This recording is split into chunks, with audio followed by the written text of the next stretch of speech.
Right then, welcome. Tonight we're diving headfirst into the intellectual equivalent of those hold my beer moments, but on a global, historical scale. We're talking about big ideas, grand theories, the kind of notions that get powerful people all fired up, promising utopia, progress, or at the very least, a slightly better Tuesday. But as history so often and so brutally teaches us, the road to hell isn't just paved with good intentions. It's often signposted with beautifully articulated, utterly disastrous theories that seemed like a fantastic idea at the time, at least to the people who weren't about to be steamrollered by them. We're going to embark on a little tour of humanity's greatest intellectual faceplants. These aren't just minor miscalculations, like accidentally inventing a slightly less effective can opener. Oh no, we're talking about theories that reshaped societies, redrew maps, and in many cases led to catastrophic suffering, environmental ruin, and the kind of body counts that make you wonder if thinking should require a license and a hefty insurance policy. It's a gallery of good intentions gone rogue, of hubris dressed up as foresight, and of consequences so vast they're still making our collective heads spin like a particularly unfortunate tumble dryer. So buckle up, because this is not going to be a comfortable ride, though hopefully it'll be an illuminating one. Welcome to our deep dive into some of history's most disastrous theories. From Manifest Destiny to the War on Terror, we'll explore how these grand ideas led to epic failures and devastating consequences. We'll look at how they were sold, why they were bought, and what unholy mess they left behind. It's going to be quite the journey through the Museum of Bad Ideas. Let's begin, shall we? All right, let's kick off with a classic from the good old US of A, Manifest Destiny. Now that sounds rather grand, doesn't it? Manifest Destiny. It conjures images of noble pioneers, covered wagons, and a divinely ordained expansion across a continent. The idea, put simply, was that the United States was destined by God, no less, to expand its dominion and spread democracy and capitalism across North America. It's the 19th century equivalent of your incredibly smug friend who insists their terrible life choices are all part of the universe's plan. Except in this case, the universe's plan involved a lot more than just bad dates and questionable tattoos.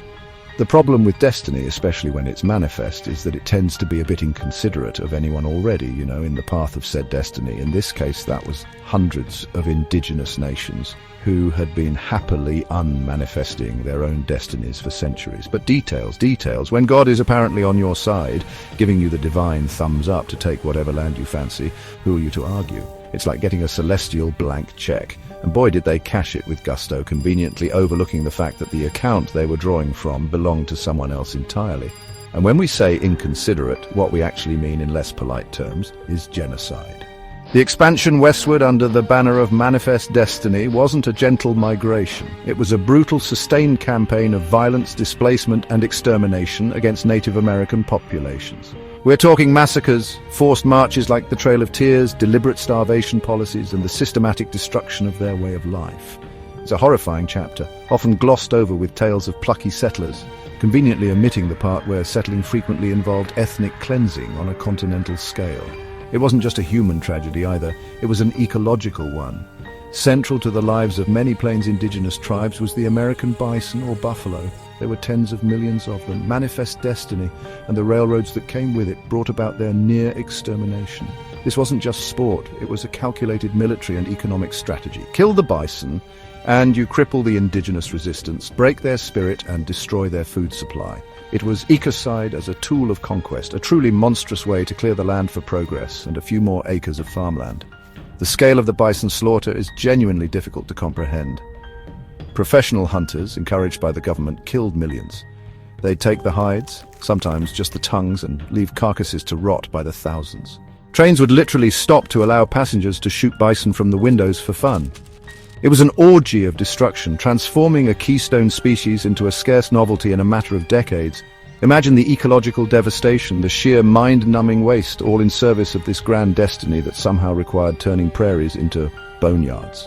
And the consequences of Manifest Destiny are not confined to history books, they are painfully alive today. Indigenous communities continue to suffer from the intergenerational trauma of this period. They face disproportionately high rates of poverty, unemployment, addiction, and poor health outcomes. Treaties were broken, lands were stolen, cultures were suppressed, and the echoes of that destiny resonate in the systemic disadvantages that persist. It's a legacy of broken promises and enduring hardship, a stark reminder that historical injustices have very long, very dark shadows. Think about the psychological toll, passed down through generations, children growing up in communities still grappling with the loss of language, tradition, and ancestral lands. The constant struggle for recognition, for sovereignty, for basic justice. This isn't some abstract historical grievance. It's the lived reality for many, a direct consequence of a 19th century theory that rationalized theft and murder on an industrial scale. To suggest they should just get over it is to display a breathtaking ignorance of how deeply these wounds still bleed into the present day. When the dust settled, or rather, when most of the indigenous people had been settled onto reservations on often the least desirable land, the finger-pointing, or rather the self-congratulation, began. It wasn't conquest, it was civilization's triumph. It wasn't genocide, it was the inevitable march of progress. The narrative was carefully crafted to paint the architects of this devastation as heroes, as nation builders, rather than what many of them were, ruthless expansionists who used a lofty ideal to justify appalling brutality. It's a masterclass in historical whitewashing. So, manifest destiny.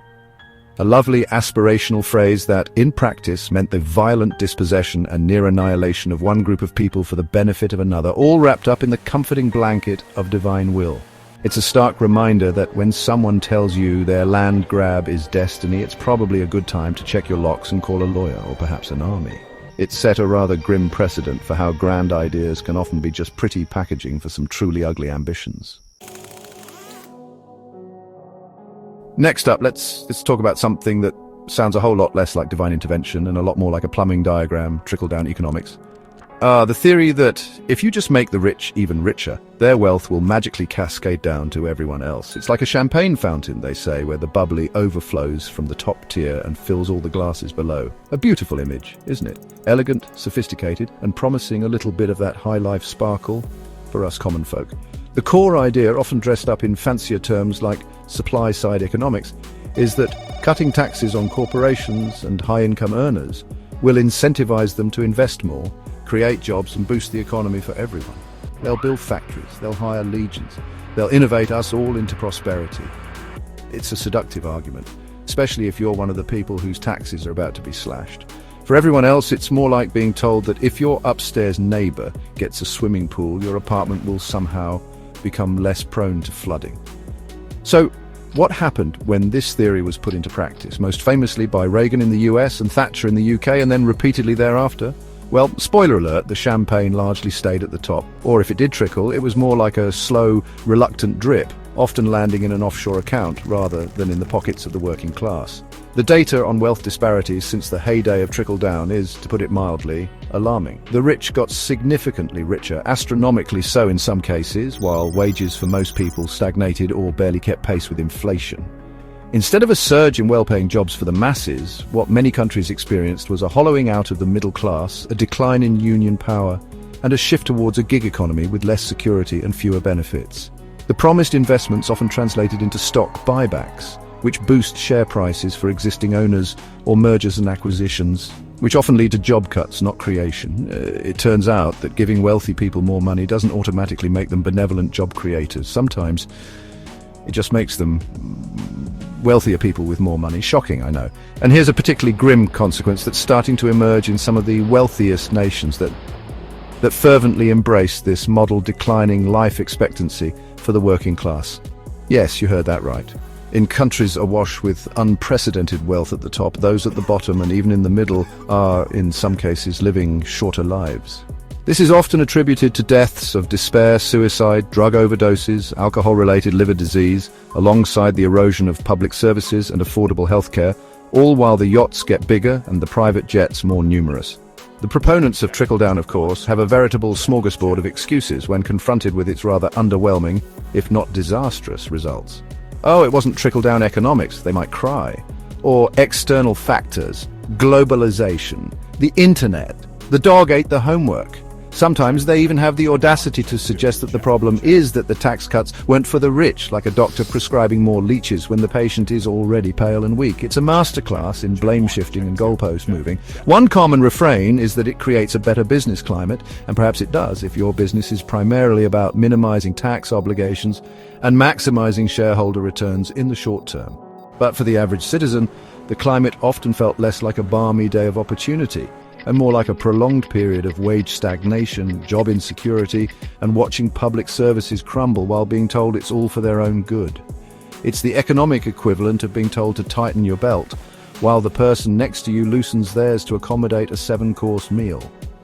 The truly astonishing thing is the sheer persistence of this idea. Despite decades of evidence showing that it overwhelmingly benefits the already wealthy and does little for broader prosperity and can in fact be actively harmful, it keeps getting wheeled out by politicians every few years, usually with a fresh coat of paint and a new optimistic slogan. It's like a zombie theory. No matter how many times you debunk it with facts and data, it just keeps lurching back, hungry for more tax breaks for the 1%. So, trickle-down economics. It promised a golden shower of prosperity for all, but for most, it delivered something far less appealing and considerably more damp. It's a theory that has demonstrably exacerbated inequality, failed to deliver on its core promises of broad-based growth, and left a legacy of social and economic challenges that we are still struggling to address. A potent reminder that economic theories aren't just abstract models. They have profound real-world consequences for millions of lives, and often those consequences are not what the glossy brochure promised. Let's shift our gaze eastward, to the Soviet Union in the 1950s, and Nikita Khrushchev's grand agricultural ambition, the Virgin Lands Campaign. Now, if there's one thing Soviet leaders weren't short on, it was ambition, often on a scale that would make a Bond villain blush. The idea here was breathtakingly simple, in a terrifyingly naive way. Find millions of hectares of previously uncultivated steppeland in Kazakhstan, Siberia, and the Volga region, plow it all up, and plant wheat. Mountains of wheat. Enough wheat to feed the entire Soviet bloc and then some. The sheer scale of this undertaking was monumental. Hundreds of thousands of enthusiastic young communists, the Komsomol, were mobilized and sent off to these remote, arid regions, armed with tractors, revolutionary zeal, and presumably very little understanding of sustainable agriculture in marginal lands. It was sold as a heroic endeavor, a great leap forward for Soviet agriculture, a testament to the power of collective effort and central planning. Think of it as a state-sponsored barn raising, but the barn is the size of Western Europe, and no one's really checked if the ground can support it, and for a brief, shining moment, it actually seemed to work. The first couple of harvests were surprisingly good, buoyed by decent rainfall and the initial fertility of the newly turned soil. The propaganda machine went into overdrive. Khrushchev was hailed as a visionary, the campaign a triumph of Soviet ingenuity. Medals were handed out, songs were written, and it looked like the USSR had cracked the code to agricultural abundance. It was the kind of early success that breeds dangerous overconfidence, like acing the first quiz in a class you haven't studied for, and deciding you're a natural genius. Then reality, as it so often does with ill-conceived grand plans, decided to make a rather dramatic entrance. The fragile topsoil of the steppes, once protected by native grasses, was now exposed. And when the inevitable droughts came and the strong winds that sweep across those vast plains picked up, the soil just blew away. We're talking dust bowls on an epic scale, rivaling those seen in the American Midwest during the 1930s. Millions of tons of fertile earth were simply lost to the wind, turning once promising fields into barren, dusty wastelands. Not exactly the breadbasket everyone envisioned. The ecological devastation was profound. The intensive ploughing year after year without proper crop rotation or anti-erosion measures fundamentally damaged the land. This wasn't just a temporary setback. In many areas, it led to permanent desertification. The campaign, designed to conquer nature and bend it to the will of the state, instead unleashed a slow-motion environmental catastrophe. It's a powerful lesson in what happens when you treat complex ecosystems like a stubborn nail that just needs a bigger hammer. And with the dust came the famine, or at least severe food shortages. The promised bounty of grain failed to materialize consistently. Instead of abundance, there were crop failures, drastically reduced yields, and a desperate scramble to import grain from, ironically, capitalist countries like Canada and the United States. The Virgin Lands, intended to make the Soviet Union self-sufficient in food, ended up exacerbating its agricultural problems and costing the state enormous sums of money, not to mention the human cost of hunger and disillusionment. Beyond the immediate impact on food supply, there was the disruption to traditional ways of life. The Kazaks and other nomadic peoples who had lived on these steppes for centuries, practicing pastoralism that was relatively well adapted to the environment, were displaced or forced into collective farms. Their deep understanding of the local ecology was ignored, dismissed as backward in the face of Moscow's grand modernizing vision. It was another instance of a top-down theory steamrolling local knowledge and culture with disastrous long-term effects. Naturally, when things went pear-shaped, the blame couldn't possibly fall on the brilliant central planners or the first secretary himself. Oh no. The official excuses ranged from blaming uncooperative weather patterns, as if drought was a shocking novelty on the steppe, to accusing local officials and even the peasants themselves of incompetence or sabotage. It's the classic authoritarian playbook. The theory is perfect. It's the messy, unpredictable reality and the flawed humans who are the problem. Never mind that the theory itself was a recipe for ecological disaster, so the Virgin Lands Campaign, a monumental effort driven by ideological fervor and a desperate need for grain that ultimately backfired spectacularly. It serves as a stark warning about the dangers of large-scale environmental modification without a deep understanding of ecological principles and the hubris of believing that sheer willpower and centralized control can overcome the fundamental limits of nature. It turned vast tracts of land into dust, cost a fortune, and failed to deliver on its primary promise, leaving behind a legacy of environmental damage and a cautionary tale for agronomists everywhere. Sir, no, sir! Now let's wade into some truly murky and frankly horrifying waters with eugenics. This wasn't just a bad economic or agricultural theory, this was a theory about the very fabric of humanity, a science, and I use that term with the heaviest possible air quotes, dedicated to improving the human race by controlling who gets to reproduce. It sounds like something a comic book supervillain would dream up. But for a terrifyingly long period in the late 19th and early 20th centuries, it was considered a progressive, cutting-edge idea by many. The seductive appeal of eugenics lay in its promise of a better future, free from societal ills like poverty, crime, and disease, all supposedly achievable by breeding better humans and preventing inferior ones from passing on their genes. It was embraced by a surprisingly diverse group, from well-meaning social reformers to outright racists and elitists, all united by the belief that society's problems were primarily genetic, not systemic. It's like trying to fix a leaky roof by meticulously vetting the pigeons that land on it, while completely ignoring the gaping holes. In the United States, this science had deeply disturbing practical applications. Dozens of states passed laws authorizing the forced sterilization of individuals deemed unfit to procreate. And who were these unfit people? Overwhelmingly, they were the poor, ethnic minorities, immigrants, people with disabilities, and those labeled feeble-minded, a conveniently vague term that could encompass anyone deemed undesirable by the authorities. Tens of thousands of Americans were sterilized against their will, often without their knowledge or informed consent, in the name of this perverse vision of public health. And lest you think this was some fringe backwater practice, it received the stamp of approval from the highest court in the land. In the infamous 1927 Supreme Court case, Justice Oliver Wendell Holmes Jr. upheld Virginia's sterilization law, chillingly writing, "3 generations of imbeciles are enough."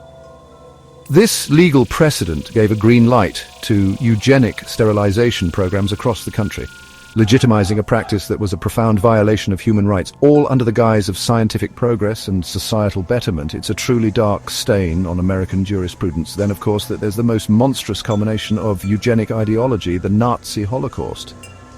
The Nazis took eugenic principles to their most horrific and logical extreme. Their obsession with racial purity, their T4 euthanasia program targeting disabled individuals, and ultimately the systematic genocide of 6 million Jews and millions of other undesirables like Roma, homosexuals, and political opponents, were all deeply rooted in eugenic thought. It was the ultimate terrifying expression of a theory that categorized human beings into worthy and unworthy of life itself. And here's a deeply uncomfortable truth.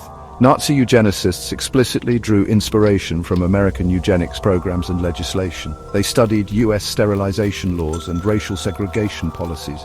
American eugenicists, in turn, sometimes praised Nazi Germany's early eugenic efforts. It's a horrifying cross-pollination of hateful ideas, demonstrating how theories developed in one context can be adopted and amplified to catastrophic effect in another. The intellectual and pseudo-scientific groundwork laid by eugenicists in Western democracies helped pave the way for atrocities on an unimaginable scale. Fast forward to today, and modern genetics has thoroughly and utterly debunked the scientific premises of eugenics. We now understand that human traits are vastly complex, influenced by myriad genes and environmental factors. The simplistic, deterministic view of heredity that underpinned eugenics, the idea that undesirable traits like poverty or criminality were simply passed down like eye color, has been proven to be scientific nonsense. It was, in essence, prejudice dressed up in a lab coat, using the language of science to justify social control and discrimination. Yet, despite the horrors it unleashed, and its scientific discrediting the legacy of eugenics lingers. While some countries have issued apologies for past sterilization programs, reparations for victims have been rare and often inadequate. There's a collective amnesia, a reluctance to fully confront this ugly chapter, and worryingly, echoes of eugenic thinking can still surface in contemporary debates about genetic engineering, reproductive technologies, and even in subtle biases about intelligence and social worth. The weed of eugenics, it seems, has deep roots. Eugenics stands as one of history's most morally bankrupt and scientifically fraudulent theories. It led to untold suffering, legitimized discrimination, and culminated in genocide. It's a chilling testament to how easily science can be perverted to serve prejudice, and how dangerous it is when a society decides that some human lives are inherently less valuable than others. It is, without a doubt, one of the most epic and horrifying failures of a grand idea ever conceived. All right, let's move into more recent history with neoliberal globalization. Now, this one comes wrapped in the shiniest, most optimistic packaging, the promise of a truly interconnected world, free markets, free trade, the unrestricted flow of capital across borders, all leading to unprecedented prosperity, efficiency, and maybe even world peace if you squinted hard enough at the PowerPoint presentation. It was sold as the ultimate win-win, a rising tide that would lift all boats, from Wall Street penthouses to rural villages in developing nations. The theory, in a nutshell, was that by dismantling regulations, privatizing state-owned industries, and opening up national economies to international competition, we'd unleash the full power of the market. Investment would flow to where it was most productive, consumers would get cheaper goods, and developing countries would be integrated into the global economy, magically transforming them into prosperous democracies. It sounded like an economist's dream, a perfectly efficient global machine, humming along, churning out wealth and happiness for all. What could possibly go wrong with that utopian vision? Well, quite a lot, as it turns out. One of the first and most glaring efficiencies discovered by this new global order was the exploitation of cheap labor, particularly in developing countries with lax labor laws and desperate populations. This led directly to the proliferation of sweatshops often employing child labor to produce the cheap clothes, electronics, and toys demanded by Western consumers. Suddenly, made in developing country became a byword not just for affordability, but for horrific working conditions that we thought we'd left behind in the 19th century. We're talking about children, some as young as 7 or 8, working 12, 14, even 16-hour days for pennies. They were exposed to dangerous chemicals, forced to operate unsafe machinery, and subjected to verbal and physical abuse.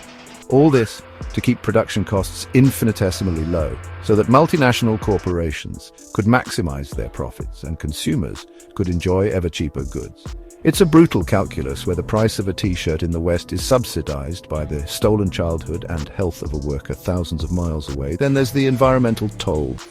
As manufacturing shifted to countries with weaker environmental regulations, a phenomenon sometimes called pollution havens, global air and water pollution soared.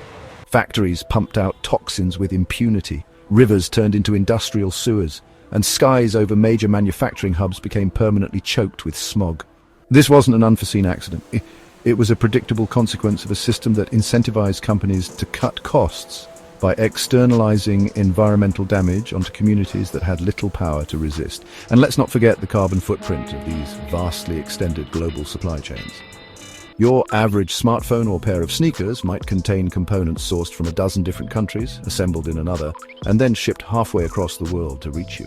All that transportation by container ship, by cargo plane, by truck, burns staggering amounts of fossil fuels, contributing significantly to climate change. The efficiency of globalized production often ignored the massive inefficiency of its energy consumption and environmental impact. The excuses for these grim realities are as predictable as they are infuriating. It's a necessary stage of development, proponents would argue, as if enduring a period of Dickensian squalor and child exploitation is a mandatory rite of passage for poor countries, or they're better off than they would be without these jobs. A remarkably low bar that conveniently ignores the possibility of development with dignity and fair labor standards. And, of course, the classic, it's the price of progress, which always seems to be paid by someone else, usually someone poor and far away. While neoliberal globalization certainly generated immense wealth, that wealth was not evenly distributed. In fact, it often exacerbated inequalities both within and between countries. The super rich got super richer, while many working-class communities in developed nations saw their jobs disappear overseas. and workers in developing nations often found themselves trapped in a race to the bottom for wages and conditions. The rising tide lifted the yachts to astonishing new heights, but many smaller boats were swamped or left stranded on the mudflats. So neoliberal globalization, it promised a seamlessly integrated world of shared prosperity. Instead, while it did connect us in unprecedented ways and lift some out of absolute poverty, it also delivered a world of child labor, rampant pollution, increased inequality, and a precarious sense of economic insecurity for many. It's a stark reminder that efficiency and growth are not inherently good. It matters enormously benefits and pays the price. And too often the price has been unacceptably high and paid by the most vulnerable. And finally we arrive at a grand, sweeping and tragically ongoing theory, the War on Terror. Launched in the immediate raw aftermath of the September 11th attacks, it was presented as an existential struggle, a righteous crusade to defend freedom and democracy against a shadowy, implacable foe. The goal was clear, or so it seemed, to dismantle terrorist organizations like Al-Qaeda, bring the perpetrators of 9/11s to justice and prevent future attacks. It was a mission born of immense pain and a desperate desire for security. The problem, of course, began with the very name. Declaring war on a tactic, terror, is like declaring war on, say, surprise. It's an amorphous, unending conflict with no clear geographical boundaries, no uniformed enemy, and no obvious endgame. This inherent vagueness allowed for an almost limitless expansion of military action, surveillance powers, and a redefinition of international norms around sovereignty and intervention. It was a blank check for a conflict that could and did go anywhere and everywhere. The human cost of this sprawling war has been staggering. Hundreds of thousands of civilians have been killed in Iraq, Afghanistan, Syria, Yemen, Pakistan, and numerous other countries drawn into its vortex. These are not abstract statistics. These are ordinary people, men, women, and children who were in the wrong place at the wrong time, victims of airstrikes, drone attacks, crossfire, or the general chaos unleashed by prolonged conflict. Their deaths are often euphemistically referred to as collateral damage, a term that sanitizes the brutal reality of innocent lives extinguished. The use of phrases like collateral damage became depressingly common, a linguistic shield to deflect from the horrifying frequency with which non-combatants were killed or maimed. It's part of a broader dehumanization that often accompanies conflict, but in a war with such diffuse targets and such technologically advanced remote weaponry, the distance between a decision-maker and the human consequences on the ground became dangerously vast. Each regrettable incident chipped away at a moral authority the campaign claimed to uphold. And then there are the unintended, or perhaps predictably disastrous consequences. One of the most significant was the rise of ISIS. Born out of the ashes of the Iraq War and thriving in the power vacuum and sectarian strife that followed, ISIS became a more brutal, more territorially ambitious, and arguably more effective terrorist organization than Al-Qaeda ever was. It was a grotesque irony. A war designed to eliminate terrorism ended up creating a fertile breeding ground for an even more virulent strain. It's like trying to put out a small kitchen fire with a flamethrower. Beyond the emergence of new terrorist groups, the war on terror has led to the profound destabilization of entire regions. Interventions, regime changes, and the propping up of friendly but often corrupt or authoritarian governments have fueled civil wars, exacerbated ethnic and sectarian tensions, and created massive refugee crises that have, in turn, destabilized neighboring countries and even impacted politics in Europe and North America. The ripple effects have been global, complex, and almost entirely negative, creating a far more volatile and dangerous world than the one that existed before 2001. And the financial cost, well, it's almost beyond comprehension. Trillions of dollars. Trillions. That's a number with 12 zeros. Money that could have been spent on healthcare, education, infrastructure, climate change mitigation, or, pretty much anything other than prosecuting endless wars with ambiguous goals and devastating outcomes. The opportunity cost alone is staggering, representing a massive diversion of resources from pressing domestic and global needs to a conflict that seems to have no end in sight. When things went spectacularly wrong, the non-existent WMDs in Iraq, the torture at Abu Ghraib, the drone strikes that killed wedding parties, the blame was often placed on faulty intelligence, a few bad apples, or the fog of war. There was a persistent refusal to acknowledge systemic failures, flawed assumptions, or the possibility that the entire strategic premise might be fundamentally unsound. It's much easier to blame the tools or a few rogue operators than to admit that the entire blueprint for the operation was a catastrophe waiting to happen. 2 decades on, the war on terror remains a defining feature of our world, yet its successes are debatable at best. While its failures are glaringly obvious, it has cost countless lives, trillions of dollars, eroded civil liberties in many countries, and arguably made the world a more dangerous and divided place. It stands as a monumental testament to how a theory, born from a desire for security, can lead to a state of perpetual insecurity and conflict when pursued with insufficient foresight, an over-reliance on military solutions, and a tragic underestimation of its human and geopolitical consequences. So, there you have it. A whirlwind tour through some of history's most spectacular theoretical train wrecks, from the divine destiny that masked brutal conquest, to economic models that concentrated wealth while promising prosperity for all, to grand agricultural schemes that turned fertile land to dust, and wars waged on abstract nouns that cost the earth. The common thread: grandiose promises, a shocking disregard for unintended consequences, and an often breathtaking level of human suffering as the result. These weren't just small errors in judgment, these were system-level failures of thought that shaped and misshaped our world. The sheer scale of these failures underscores a vital lesson. Ideas have power, immense power. They can build nations and inspire greatness. Yes, but they can also justify atrocities, entrench inequality, and lead civilizations down paths of self-destruction. It's a sobering reminder of the need for humility in the face of complexity, for rigorous scrutiny of even the most appealing theories, and for a deep, abiding empathy for those who will inevitably be affected by the policies these theories inspire. We must demand better than wishful thinking dressed up as strategy. These theories, despite their grand promises, have led to some of the most catastrophic failures in history. It's crucial to learn from these mistakes and ensure that future policies are grounded in reality and compassion. We need to constantly question assumptions, listen to dissenting voices, and prioritize human well-being and ecological sustainability over abstract ideologies or the pursuit of power and profit at any cost. Thanks for watching, and don't forget to subscribe for more insightful content, where we'll continue to pick apart the things that probably seemed like a good idea at the time. Stay critical.